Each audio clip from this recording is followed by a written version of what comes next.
Hi guys, Ronnie here. Unfortunately, winter hit me hard today. It's minus 4 degrees Celsius, so I guess there won't be too much outdoor riding in the following days. Hopefully it's just days, not weeks. But thankfully, I got some goodies to show to you. So it's not that bad after all. I'm also going to do some modifications to my mother's bike. Well, actually it's not much of a modification, but I need to borrow some parts for a bit. So let's just see what do we have here. Quick unboxing now.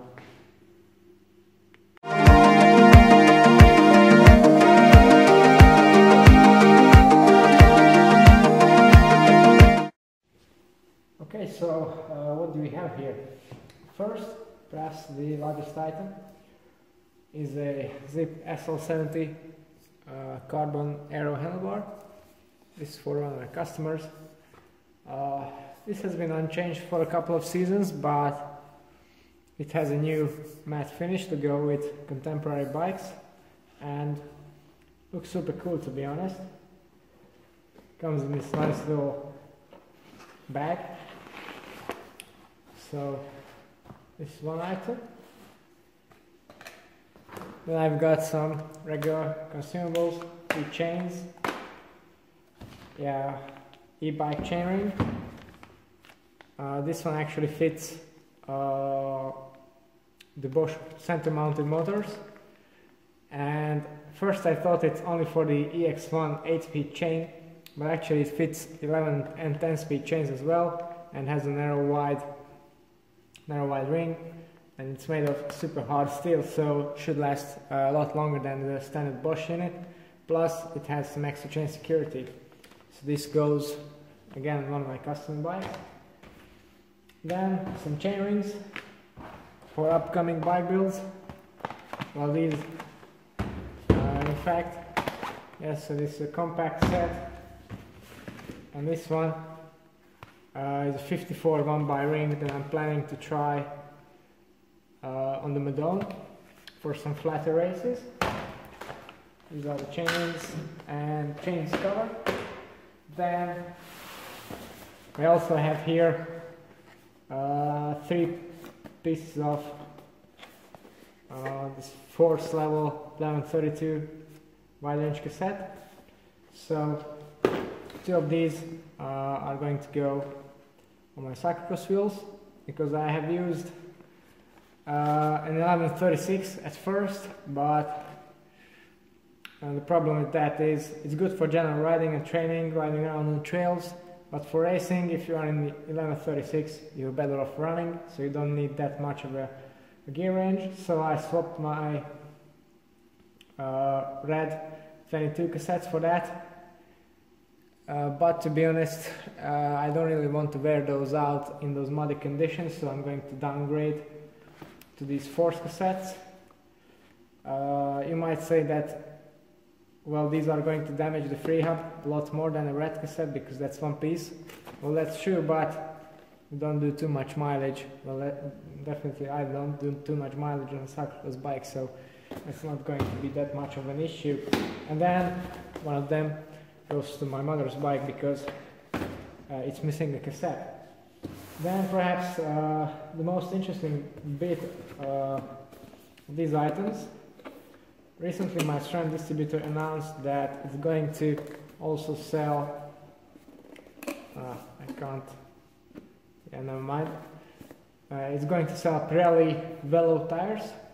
So I got a pair for testing them out.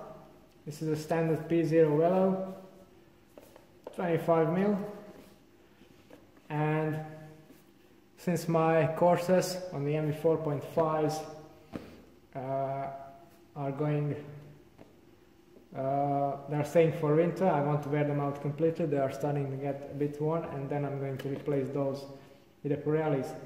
Now, I've seen the test on rolling resistance, and these are not the absolute fastest tire, but they have roughly the same rolling resistance as the Corsas, and they should have excellent grip in all conditions, so I think they're going to be a great all-round tire.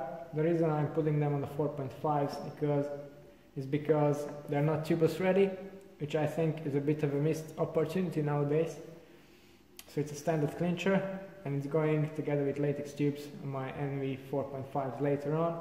And if I have some mileage on there, I'll be able to give you some feedback on these. The good thing about the Pirellis is actually, even though they are a high-end tire from a high-end manufacturer, they are quite cheap. What does that mean?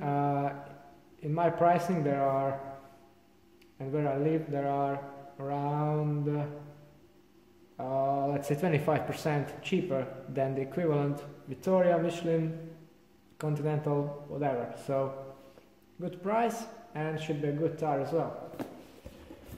And then, as you can see, I also have a Zipp wheel set here, but I'm going to go through this in detail in another video coming very soon.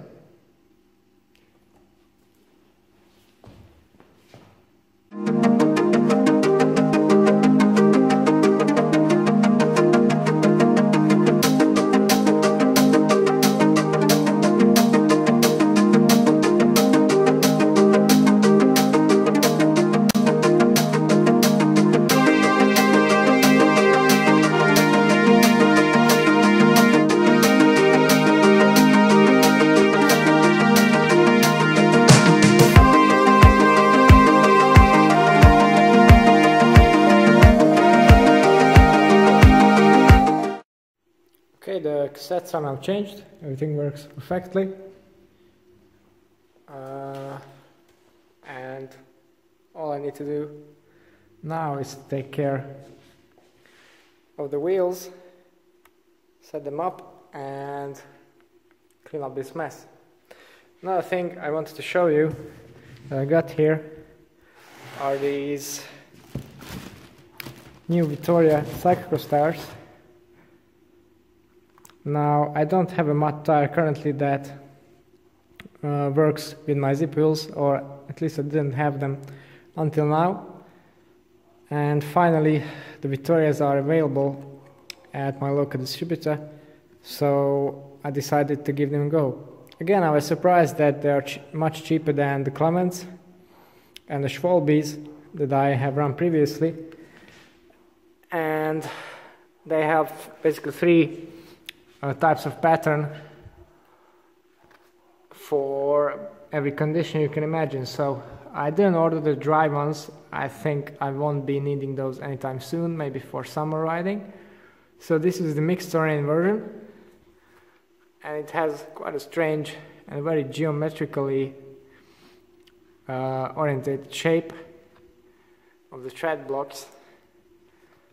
The casing also appears to be very pliable, and you may have also noticed that this is a 31mm tire, and the reason I do that, or I've chosen this one, is, well, first it was on stock, so that's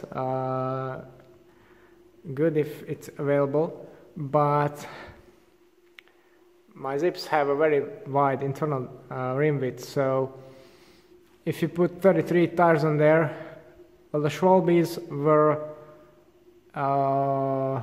just a tiny bit wider, so that might have been still legal, but the Clements I have on there currently are close to 37mm when inflated on those 33s, well, on the Zipps.